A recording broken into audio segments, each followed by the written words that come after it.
Et nous sommes en ligne à présent avec Sandra Ifra. Bonsoir Sandra. Merci pour votre invitation. Vous êtes porte-parole du collectif Women United for Peace.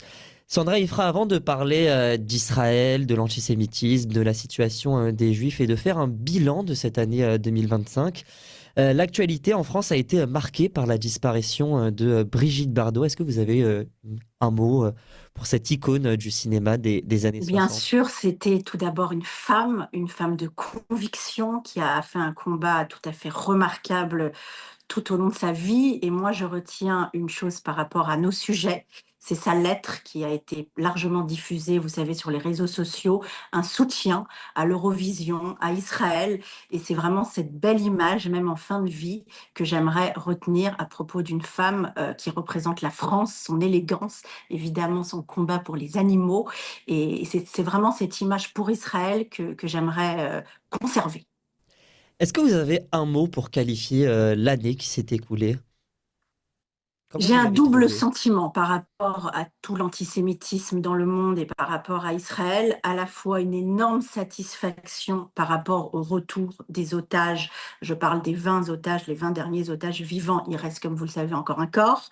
Et en même temps, beaucoup de questionnements, beaucoup d'inquiétudes par rapport à la situation que l'on vit en tant que juif, que ce soit en Israël, la guerre n'est pas terminée. Et là, en ce moment, au moment où on parle, il y a, je crois, dans quelques heures, un rendez-vous primordial concernant une possibilité de paix ou non avec Trump à Miami et Netanyahou. Donc, il y a encore énormément d'enjeux, énormément de questions. On a une pensée aussi pour tous les soldats et les personnes qui ne sont pas revenues.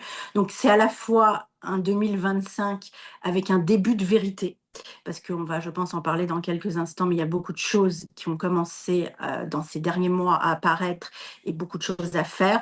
Donc c'est un sentiment très partagé, à la fois beaucoup de satisfaction et en même temps beaucoup, beaucoup d'interrogations. Il y a une liste d'événements que j'aimerais établir avec vous. Vous allez me dire un événement qui vous a marqué, hors de cette liste ou pas. Vous allez me dire ce que vous en pensez. Donc, l'année 2025 a été marquée dans le monde par le retour au pouvoir de Donald Trump, l'assassinat de Charlie Kirk, l'élection de Zoran Mamdani, l'enlisement de la guerre en Ukraine, la reconnaissance de l'État de Palestine par la France, la guerre des 12 jours entre Israël et l'Iran, la libération, comme vous l'avez dit, des derniers otages vivants du Hamas. Quel événement vous a, vous, profondément marqué cette année? Il y a deux événements, même plusieurs événements, enfin à peu près tous ceux que vous avez cités, mais plus particulièrement pour Israël, évidemment, le retour des otages. Je vais citer même trois événements. Le retour des otages vivants, bien évidemment, tout le combat qu'on a mené, il en reste encore un. Je vais également parler, parce que là, ça touche le monde entier, ça touche nos démocraties, l'Iran, et c'est pas fini. On vient de l'évoquer à l'instant. Que va-t-il se passer?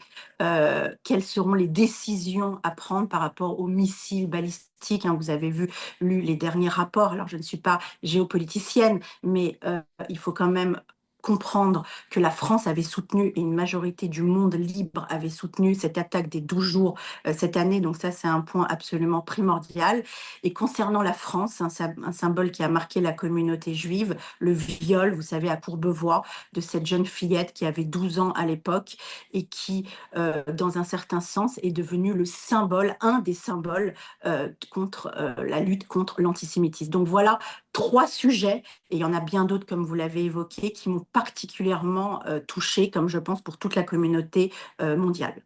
Alors la France aussi n'est pas en reste dans son lot d'événements. Nous avons également donc la disparition de Jean-Marie Le Pen, la condamnation ou non de l'inéligibilité de sa fille, les 10 ans des attentats de Charlie Hebdo, de l'Hyper Cacher, la chute du gouvernement Bayrou, le casse du vol spectaculaire du Louvre, ou encore l'emprisonnement de Nicolas Sarkozy, premier président de la République à partir, à être condamné à de la prison. Quel événement là aussi vous a marqué? Alors là, c'est très politique. Comme vous savez, je ne fais pas spécialement de politique, donc je vais rester assez vague sur ce type de sujet.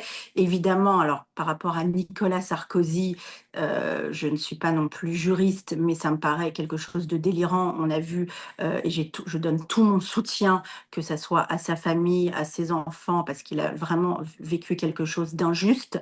Par rapport à Marine Le Pen, encore une fois, la justice rendra des comptes, mais c'est vrai qu'il y a un acharnement dès qu'il s'agit de personnes de droite ou d'extrême droite. On peut quand même apercevoir en France qu'il y a un véritable acharnement, comme vous venez de l'évoquer aussi, la tuerie horrible, et j'y étais physiquement. Il y a eu un hommage en France pour, vous savez, un des soutiens aussi de Trump qui a été assassiné.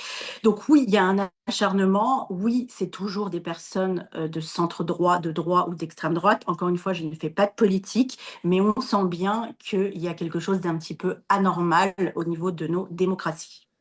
Sandra Ifra, quand on regarde l'année 2025 dans son ensemble, comment qualifierez-vous le niveau de l'antisémitisme en France et dans le monde aujourd'hui?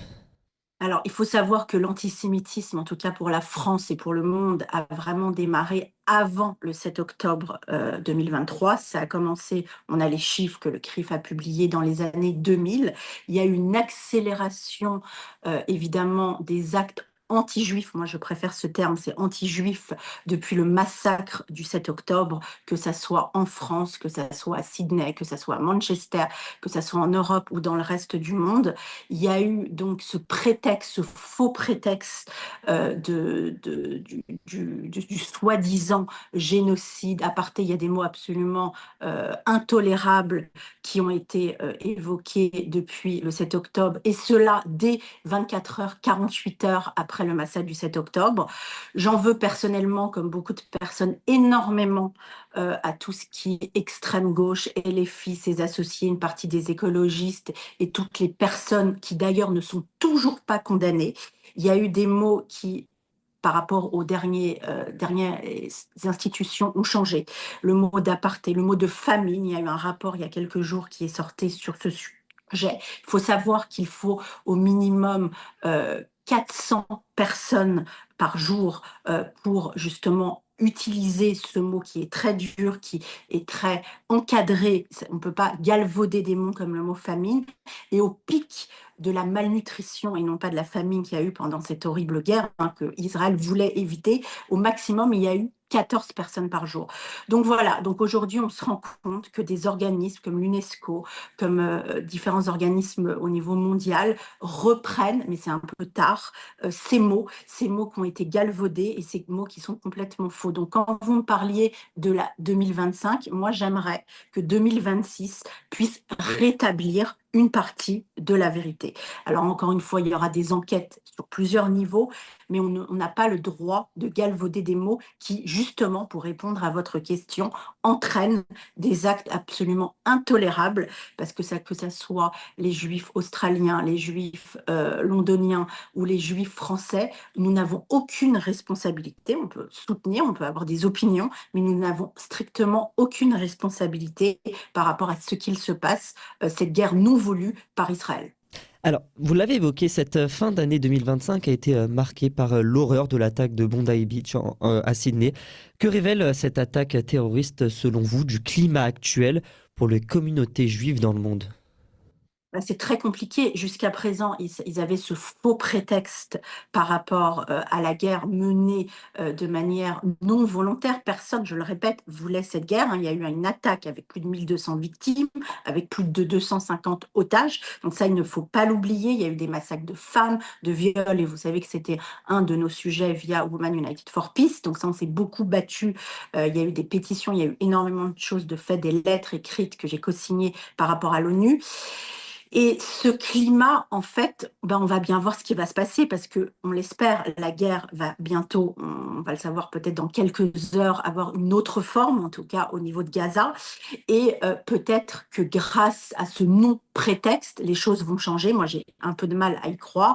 Et justement, pour répondre à votre question, un des travaux que nous allons faire au sein des différentes institutions juives de France, au sein de Women United for Peace, c'est expliquer, beaucoup de pédagogie, et expliquer, je l'espère, durant cette année 2026, qu'est-ce que la véritable image d'Israël. Moi, une de mes premières tribunes que j'avais publiées post-7 octobre, c'est pour expliquer aux personnes hors de notre communauté qu'est-ce que Israël. Non, Israël, ce n'est pas que la guerre. Israël, c'est la culture. Israël, c'est le mélange. 40% des étudiants à Haïfa, par exemple, ne sont pas de la communauté juive. Montrer l'amour d'Israël, l'envie de la majorité de la population d'arriver justement un jour, sous condition évidemment, avec toute la sécurité que cela peut entraîner, à une véritable et non pas un simili de paix. Cet attentat marque-t-il un tournant dans le sentiment de sécurité des Juifs à travers le monde? Je pense que ça a été un des déclencheurs, mais qu'il y a déjà eu énormément, malheureusement, crescendo, des actes amplifiés aussi par certains pays comme la France qui ont malheureusement reconnu l'État de Palestine. Donc il y a à la fois cette ambiance insupportable par ces mots qui sont galvaudés par ces gens de gauche, islamo-gauchistes partout dans le monde, quel que soit le gouvernement.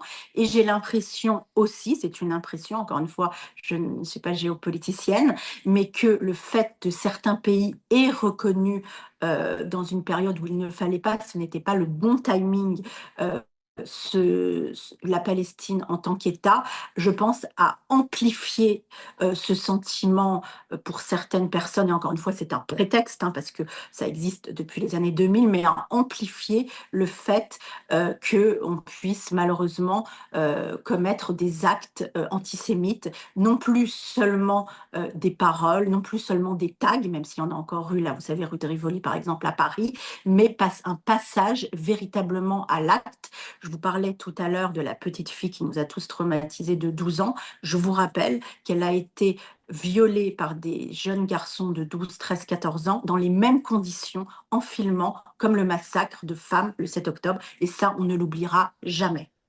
Donc, est-ce qu'on peut voir dans cette attaque terroriste une montée globale, un outil de démonstration de la haine Complètement, antisémite, complètement. y compris dans un pays sûr comme l'Australie? Ça ne veut plus rien dire aujourd'hui. Je pense que malheureusement, il n'y a plus vraiment de pays, comme vous le dites, malheureusement, totalement sûr dans le monde.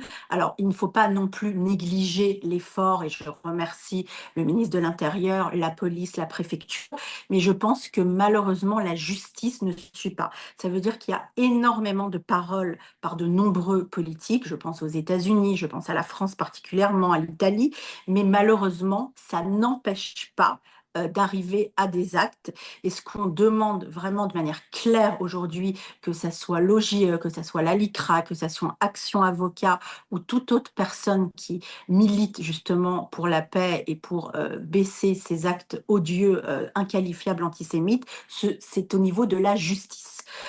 J'ai eu l'occasion de rencontrer il y a quelques semaines Monsieur Darmanin, et vraiment le problème, ils en sont conscients. Il y a des paroles qui sont exprimées et des mots importants, mais maintenant on attend des nouvelles lois, on attend des actes par justement les différents organismes juridiques que nous avons beaucoup de chance, et je les remercie, d'avoir aujourd'hui en France. Le ministre israélien des Affaires étrangères, Gideon Sa'ar, a déclaré: face à la vague d'antisémitisme qui déferle sur le monde, Israël encouragera une immigration massive en 2026. Est-ce que vous pensez que les Juifs ne sont plus en sécurité partout dans le monde et que surtout qu'Israël est le seul refuge? Alors, il faut voir, vous avez vu il y a quelques jours, il y a le nouveau chiffre qui me fait mal, mais qui est réel, de 45% d'augmentation donc d'Alia de Juifs de France. C'est une réalité, c'est un fait, et je peux comprendre dans certaines situations. Maintenant, je pense que beaucoup de Français juifs ou de Français en diaspora aiment leur pays. Donc, justement, on va tout faire durant cette année 2026 pour créer une atmosphère et demander à nos pouvoirs publics, à la justice, de lever la voix, de faire concrètement des choses. Moi, j'aime mon pays. Ma famille, par exemple, est en France depuis 1308, depuis le XIVe siècle. On a vécu, comme beaucoup de familles ashkénazes, énormément de choses, que ce soit la Seconde Guerre mondiale ou autre. Donc oui, il y a une réalité. Je pense qu'il faut énormément de vigilance, qu'on soit en France, aux États-Unis, en Australie ou ailleurs. Mais mais d'un autre côté, on a besoin de la diaspora, on a besoin de la communauté pour défendre nos intérêts partout dans le monde. Donc, vigilance, prévoir certaines choses, oui, c'est un sujet d'ailleurs qu'on étudie avec des dirigeants français. On ne veut pas revivre ce qui s'est passé justement pour des personnes qui n'avaient pas forcément les moyens, la possibilité de partir. Hein. C'est pas simple de quitter son pays, que ce soit pour sa famille ou financièrement. Il y a beaucoup de personnes qui le désirent, mais ce n'est pas forcément réaliste.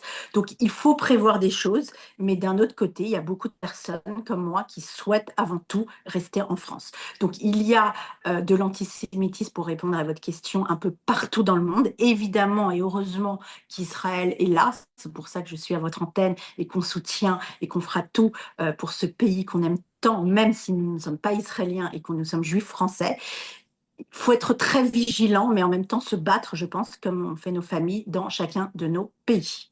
Alors, pour apporter une précision hein, sur les chiffres, donc vous avez raison, donc c'est bien 45%, donc on parle environ hein, de 3300 arrivés contre Tout à fait. 2228 en 2024. Ma question, autre que sur les chiffres de la ALIA, elle concerne un peu plus donc les actes antisémites sur l'année 2025.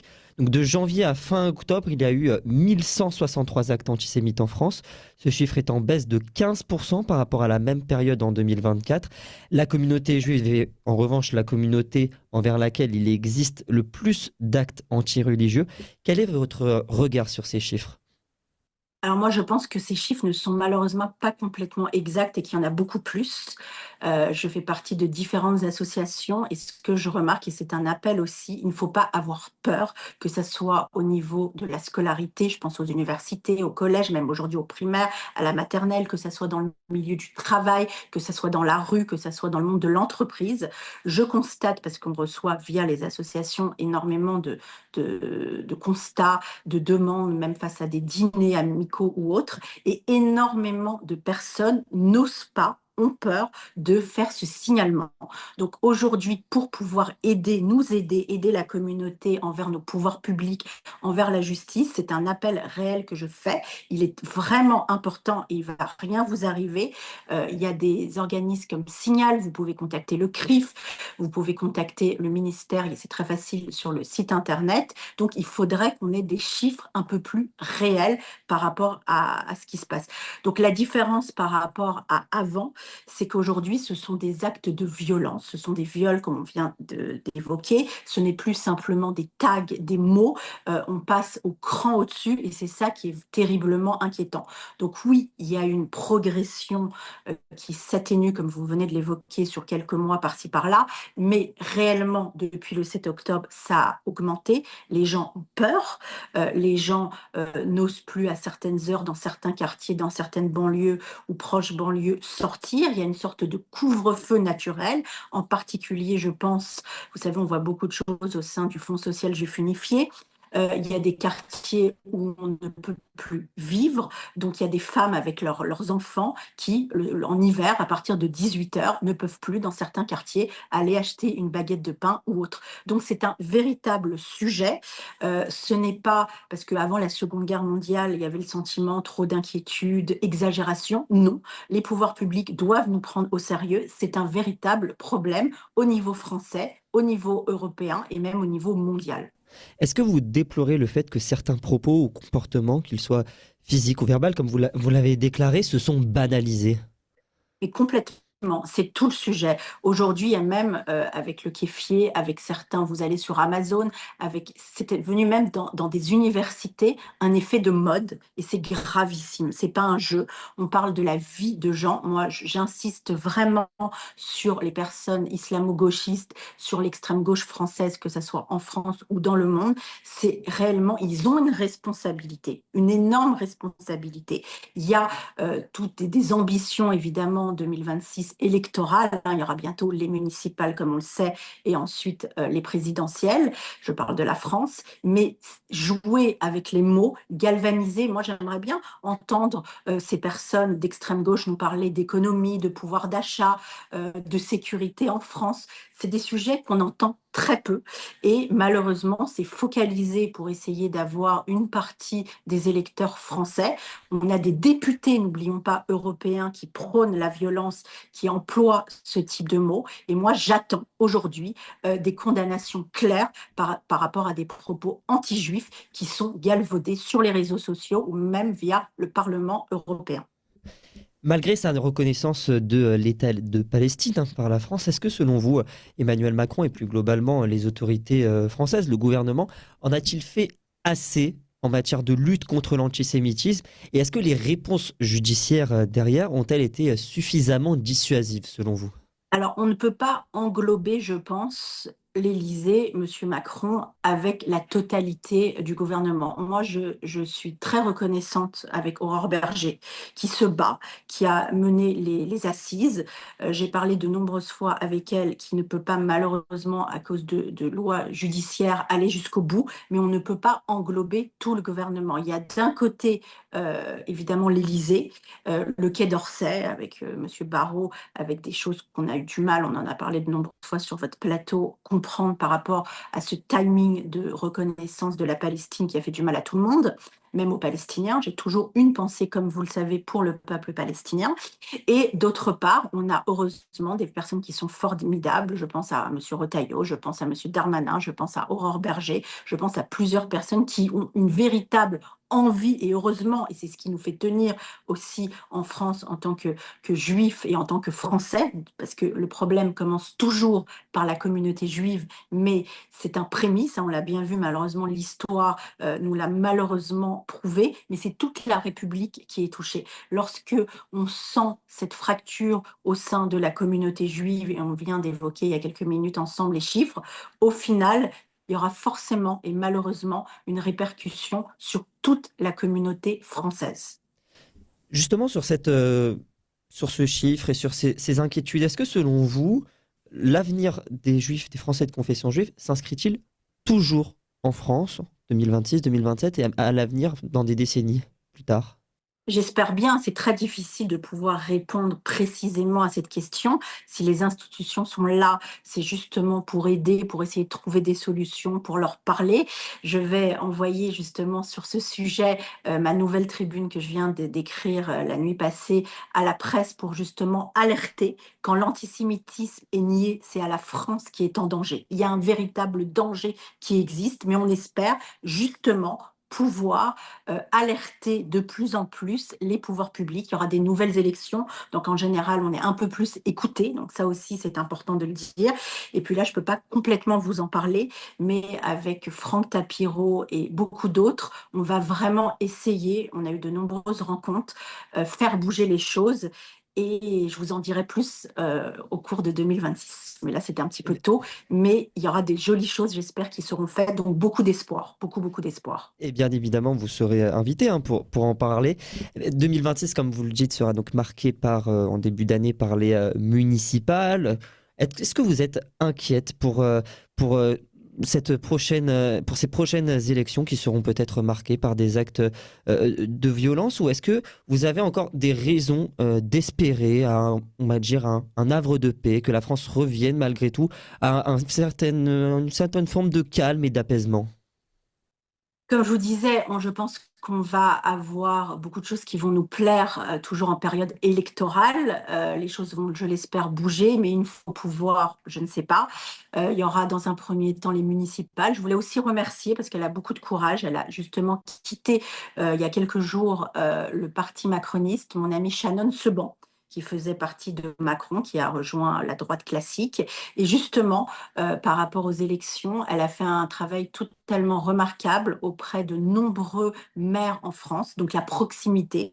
C'est pour ça que les prochaines élections municipales sont quelque chose d'extrêmement important. On va devoir également expliquer, parce qu'il faut savoir qu'une partie des politiques ne sont pas forcément au courant de la problématique de la communauté juive de France au quotidien.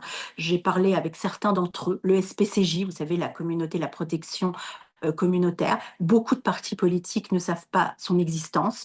Il y a beaucoup de sujets où justement on va avoir un devoir de pédagogie, d'explication, durant cette année 2026 que j'espère de vérité.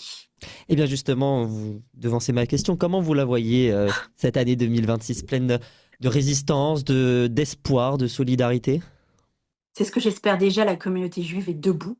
Vous avez vu les nombreux rassemblements avec tous les collectifs, avec la communauté, qu'elle soit des femmes, des hommes, que ce soit des religieux, des non-religieux, séfarades, ashkénazes, gauche, droite, peu importe.